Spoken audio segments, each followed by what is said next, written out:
Friends, ನಾನು paper ಅವಲಕ್ಕಿನ ಒಗ್ಗರಣೆ ಮಾಡೋದು ಹೇಗೆ ಅನ್ನೋದನ್ನ ತೋರಿಸ್ತೀನಿ ನೋಡಿ. ನಾನು ಒಂದು 1/4 kg ಅಷ್ಟು ಪೇಪರ್ ಅವಲಕ್ಕಿನ ಎಲ್ಲ ಕ್ಲೀನ್ ಮಾಡಿಬಿಟ್ಟು ತೆಗೆದು ಇಟ್ಕೊಂಡಿದ್ದೀನಿ.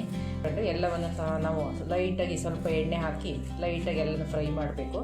ಮೊದಲನೇದಾಗಿ ನಾನು ಕಡಲೆ ಬೀಜ, ಹುರಿಗಡಲೆ ಮತ್ತು ಅದೇ ರೀತಿ ಕರಿಬೇವಿನ ಸೊಪ್ಪು ಮತ್ತು ಒಣ ಕೊಬ್ಬರಿ ಮತ್ತು ಅದೇ ರೀತಿ ಬೆಳ್ಳುಳ್ಳಿ ಮತ್ತು ಖಾರಕ್ಕೆ ಒಣಮೆಣಸು ಮತ್ತು ರುಚಿಗೆ ಉಪ್ಪು ಮತ್ತು ಕಲರ್ ಬೇಕಾದರೂ ಅರಿಶಿಣ ಮತ್ತು ಸಾಸಿವೆ ಇಷ್ಟನ್ನು ಆ್ಯಡ್ ಮಾಡಬೇಕು. ಇವೆಲ್ಲವನ್ನು ನಾವು ಎಣ್ಣೆಯಲ್ಲಿ ಒಂದೊಂದೇ ಸ್ಪೂನಷ್ಟು ಎಣ್ಣೆ ಹಾಕಿಬಿಟ್ಟು ಎಲ್ಲವನ್ನು ಡ್ರೈ ರೋಸ್ಟ್ ಮಾಡಬೇಕು. ಮೊದಲನೇದಾಗಿ ಈ ರೀತಿಯಾಗಿ ಒಂದು ಅಗಲವಾದ ಪಾತ್ರೆ ಇಟ್ಟಿದ್ದೀನಿ ನಾನು. ನಿಮ್ಮ ಮನೇಲಿ ಯಾವ ಥರ ಪಾತ್ರೆ ಇರುತ್ತೆ ಅದನ್ನು ಇಡಿ ನೋಡಿ. ಇದು ಬಿಸಿಯಾಗಿದೆ ನೋಡಿ. ಹೀಗೆ ಲೈಟಾಗಿ ಒಂದೊಂದೇ ಸ್ಪೂನಷ್ಟು ಎಣ್ಣೆ ಹಾಕಿಬಿಟ್ಟು ಮೊದಲನೇದಾಗಿ ಅವಲಕ್ಕಿನ ಸ್ವಲ್ಪ ಫ್ರೈ ಮಾಡ್ಕೊಳ್ತಾ ಬರಬೇಕು. ಎಣ್ಣೆ ಬಿಸಿಯಾಗಿದೆ.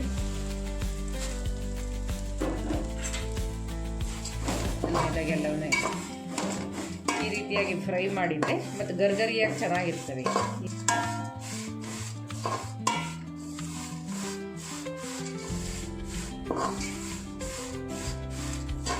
ಈ ರೀತಿ ಚಳಿ ಸಂಜೆ ಟೀ ಟೈಮಿಗೆಲ್ಲ ತುಂಬ ಚೆನ್ನಾಗಿರ್ತವೆ. ಈ ರೀತಿ ಮಾಡಿ ನಾವು ಒಂದು ಕವರಿಗೆ ಹಾಕಿ ಬಾಕ್ಸಿಗೆ ಹಾಕಿ ಸ್ಟೋರೇಜ್ ಮಾಡಿ ಇಟ್ಕೊಂಡ್ರೆ ಒಂದು ತಿಂಗಳಾದರೂ ಏನೂ ಆಗೋಲ್ಲ ಫ್ರೆಂಡ್ಸ್. ತುಂಬ ಚೆನ್ನಾಗಿರ್ತವೆ.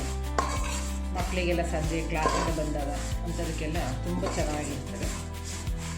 ಒಂದು ನಿಮಿಷ ಗರಿಯಾಗಿದೆ. ಈ ಹದಕ್ಕೆ ನೀವು ಎಲ್ಲವನ್ನು ತೆಗೆದುಬಿಟ್ಟು ಇಟ್ಕೊಳ್ಳಿ ಫ್ರೆಂಡ್ಸ್. ಅವಲಕ್ಕಿ ಎಲ್ಲ ಗರ್ಗರಿ ಆಯ್ತಲ್ಲ. ಇವಾಗ ನೋಡಿ ಹೀಗೆ ಕಡಲೆ ಬೀಜನ ನಾವು ಫಸ್ಟ್ ಸ್ವಲ್ಪ ನಾವು ಚಿತ್ರಾನ್ನ ಪುಳಿಯೋಗರೆಗೆಲ್ಲ ಹುರಿತೀವಲ್ಲ ಹಾಗೆ ಸ್ವಲ್ಪ ಗರ್ಗರಿಯಾಗಿ ತೆಗಿಬೇಕು. ಫಸ್ಟ್ ಹುರಿದು ಇಟ್ಕೊಂಡ್ರೆ ನಾವು ಅದಕ್ಕೆ ಮಿಕ್ಸ್ ಮಾಡಿದಾಗ ತಿನ್ನೋಕ್ಕೆಲ್ಲ ತುಂಬ ಚೆನ್ನಾಗಿರುತ್ತೆ. ನೋಡಿ ಎಣ್ಣೆ ಬಿಸಿಯಾಗಿದೆ ನೋಡಿ. ಹೀಗೆ ಇವನ್ನೆಲ್ಲ ಫಸ್ಟು ನೋಡಿ ಹೀಗೆ ಆಡ್ಸೋಣ. ಫಸ್ಟ್ ಎಣ್ಣೆಲಿ ಫ್ರೈ ಮಾಡ್ಕೊಂಡ್ಬಿಡೋಣ. ಫ್ರೈ ತುಂಬ ಕಪ್ಪಾಗಂಗೆ ಇರಬಾರ್ದು ನೋಡಿ. ಕಡಲೆ ಬೀಜನ ಈ ಹದಕ್ಕೆ ತೆಗಿಬೇಕು ನಾವು. ಈ ಹದಕ್ಕೆ ತೆಗೆದ್ರೆ ಗರ್ಗರಿಯಾಗಿ ಚೆನ್ನಾಗಿರ್ತವೆ. ಎಲ್ಲವನ್ನು ಒಂದೊಂದು ಪ್ಲೇಟಿಗೆ ತೆಗೆದಿಟ್ಕೊಂಡಿರಿ. ಅದೇ ರೀತಿ ಕೊಬ್ಬರಿನೂ ಸಹ ಹೀಗೆ ಒಂಚೂರು ಫ್ರೈ ಮಾಡ್ಕೋಬೇಕು.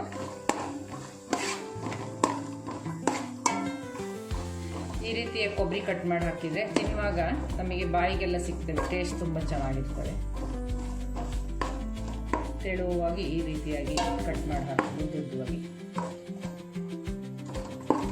ಇವನು ಅಷ್ಟೇ ಒಂಚೂರು ಕೆಂಪು ಬರಬೇಕು. ಆ ರೀತಿಯಾಗಿ ನಾವು ಫ್ರೈ ಮಾಡೋಣ. ಎಲ್ಲ ಕೆಂಪು ಕಲರ್ ಬಂದಿದೆ. ಈಗ ಅದಕ್ಕೆ ತೆಗೆದಿಟ್ಕೊಳ್ಳಿ ಫಸ್ಟು.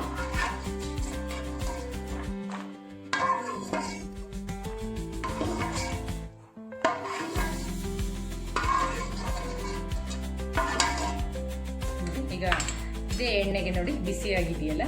ನಾವು ಈಗ ಮೊದಲನೇದಾಗಿ ನೋಡಿ ಹೀಗೆ ಬೆಳ್ಳುಳ್ಳಿನ ಹೀಗೆ ಗೆದ್ದಿಟ್ಟಿದ್ವಲ್ಲ. ಈಗ ಬೆಳ್ಳುಳ್ಳಿನ ಹಾಕೋಣ. ಮತ್ತು ಸಾಸಿವೆ ಬೇಕಿದ್ದವರು ಹಾಕಿ. ಏನು ಸಾಸಿವೆ ಆಪ್ಷನಲ್ಲು, ನಿಮ್ಮ ಇಷ್ಟ. ನಾನೊಂದು ಅರ್ಧ ಟೇಬಲ್ ಸ್ಪೂನಷ್ಟು ಹಾಕ್ತಾಯಿದ್ದೀನಿ. ಮತ್ತು ಅದೇ ರೀತಿ ಈಗ ಬೆಳ್ಳುಳ್ಳಿ ಒಂಚೂರು ಕೆಂಪಾದವಕ್ಕೆ ನಾವು ಮತ್ತು ಹೀಗೆ ನೋಡಿ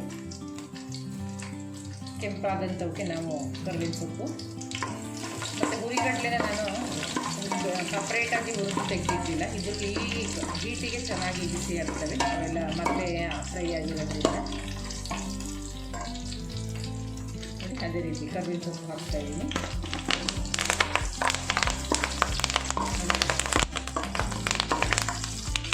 ಕರಿಬೇವಿನ ಸೊಪ್ಪು ಹಾಕೋದ್ರಿಂದ ತಿನ್ನುವಾಗೆಲ್ಲ ಅದು ಜೊತೆಗೆ ಸಿಗ್ತದೆ. ಹಾಗೆ ಟೇಸ್ಟ್ ಸಹ ತುಂಬ ಚೆನ್ನಾಗಿರುತ್ತೆ. ಮತ್ತು ಅದೇ ರೀತಿ ನೋಡಿ ಒಣಮೆಣಸಿಕಾಯಿ, ಬ್ಯಾಡಗಿ ಮೆಣಸಿಕಾಯಿ ಯೂಸ್ ಮಾಡ್ತಾಯಿದ್ದೀನಿ ನಾನು. ಇದೆಲ್ಲ ಚೆನ್ನಾಗಿ ಫ್ರೈ ಆಗಲಿ.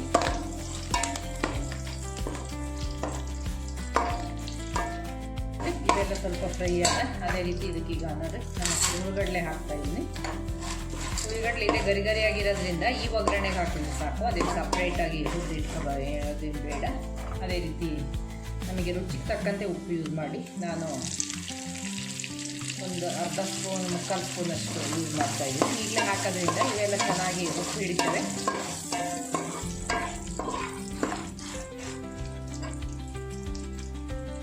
ಮತ್ತು ಕಲರ್ ಬೇಕಿದ್ದರೂ ಅರಿಶಿನ ಆ್ಯಡ್ ಮಾಡಿ. ಇಲ್ಲ ಅಂದರೆ ಹಾಗೆ ಬೇಕಾದರೂ ಮಾಡ್ಬೋದು. ಅರಿಶಿನ ಹಾಕೋದು ನಿಮ್ಮ ಚಾಯ್ಸು. ನೋಡಿ ನಾನಿಲ್ಲಿ ಹಾಕ್ತಾಯಿದ್ದೀನಿ. ಕಲರ್ ನೋಡಿಬಿಟ್ಟು ನಿಮ್ಮ ಹಾಕಿ. ನಾನು ಒಂದು ಅರ್ಧ ಟೇಬಲ್ ಸ್ಪೂನ್ ಅಷ್ಟು ಹಾಕ್ತಾಯಿದ್ದೀನಿ. ನೋಡಿ, ಈಗ ಕೊಬ್ಬರಿ ಮತ್ತು ಕಡಲೆ ಬೀಜ ಹುರಿದಿಟ್ಟಿದ್ವಲ್ಲ, ಇವನ್ನು ಸಹ ಇದಕ್ಕೆ ಜೊತೆಗೆ ಆಡ್ ಮಾಡೋಣ. ಇವೆಲ್ಲ ಚೆನ್ನಾಗಿ ಮಿಕ್ಸ್ ಆಗ್ತವೆ. ಇವೆಲ್ಲ ಚೆನ್ನಾಗಿ ಇವಾಗ ಮಿಕ್ಸ್ ಆಗಿದ್ದಾವೆ ಮತ್ತು ಗರಿಗರಿನೂ ಆಗಿದ್ದಾವೆ. ಇದಕ್ಕೆ ಈಗ ನಾವು ಫ್ರೈ ಮಾಡಿರ್ತಕ್ಕಂತಹ ಅವಲಕ್ಕಿನ ನೋಡಿ ಹೀಗೆ ಮಿಕ್ಸ್ ಮಾಡೋಣ. ಇದಕ್ಕೀಗ ನೋಡಿ ಹೀಗೆ ನೋಡಿ ಎಷ್ಟು ಗರಿಗರಿಯಾಗಿದೆ. ಈ ರೀತಿ ಮಾಡಿದರೆ ತುಂಬ ಚೆನ್ನಾಗಾಗ್ತವೆ.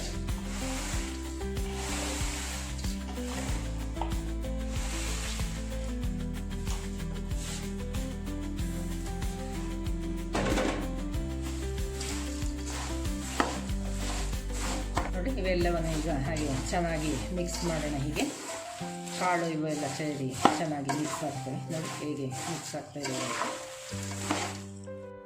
ನೋಡಿ ಫ್ರೆಂಡ್ಸ್.